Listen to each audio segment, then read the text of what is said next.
is this whole notion about protecting the right to vote.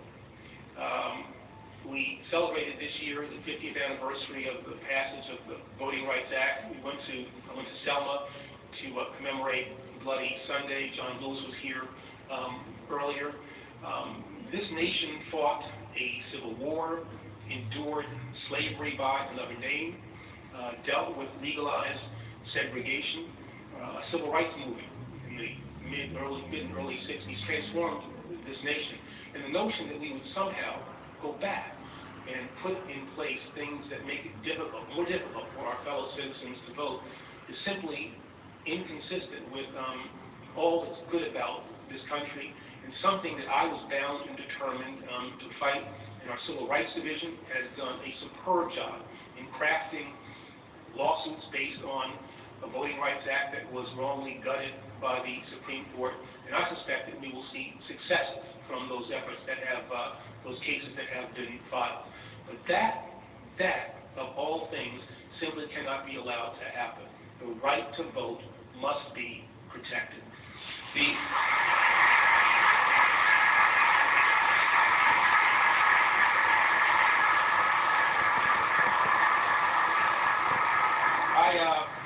I want to thank my family, my lovely wife, for the sacrifices they've made over the years, not only to allow me to be Attorney General, but the Deputy Attorney General and the U.S. Attorney here in Washington, D.C. Honey, you've been a rock in the family, and you've allowed me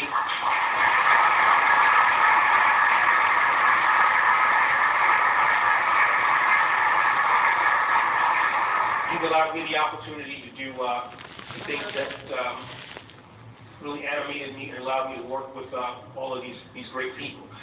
I want to also say something about the folks who you see standing here by detail. These are people, men and women, who literally sacrifice, their well-being in terms of their interactions with their families. They travel with me. They miss weekends. They work long and hard hours, and they're prepared to do ultimate kinds of things. And I could not do this job without them. Now, they will not smile because they never do that. I see Marcus is smiling a little bit there. Bart's also smiling. All right. So that's yeah.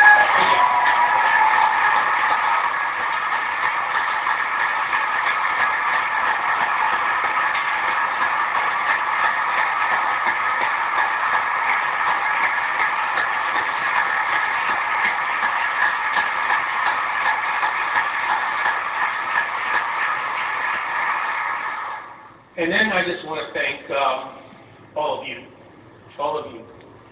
You are what makes this institution great. We have a great building, and it is something that is historic in its nature, but it is only kept great by the dedication, the perseverance, the commitment that all of you show on a daily basis. And I hope that you all will understand that the job that you have, there's not a routine job in the United States Department of Justice. Given the great power that we are entrusted with, responsibilities that we have, I don't want you all to ever think that, it's just Tuesday, I'm going to get through the day. That's not who we are at the United States Department of Justice. It's not who you all are.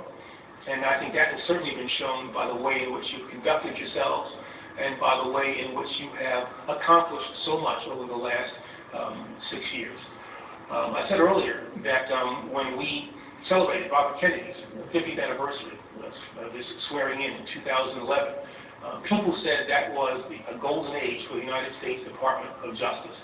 Well, I think that 50 years from now, and maybe even sooner than that, people are going to look back at the work that you all did and say that this was another golden age.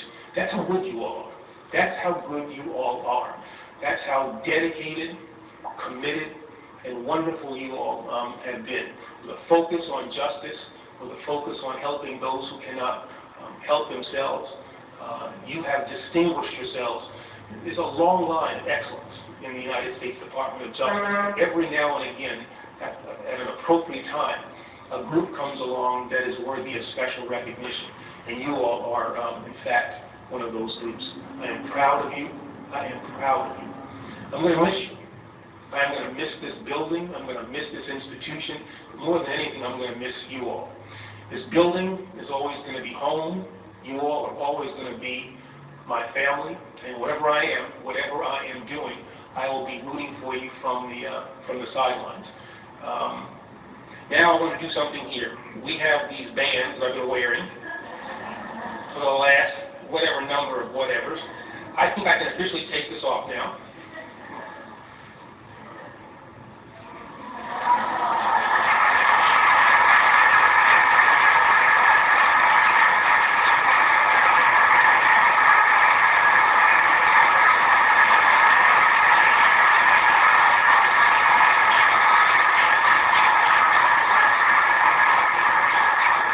I think we can officially say now that Eric Holder is free.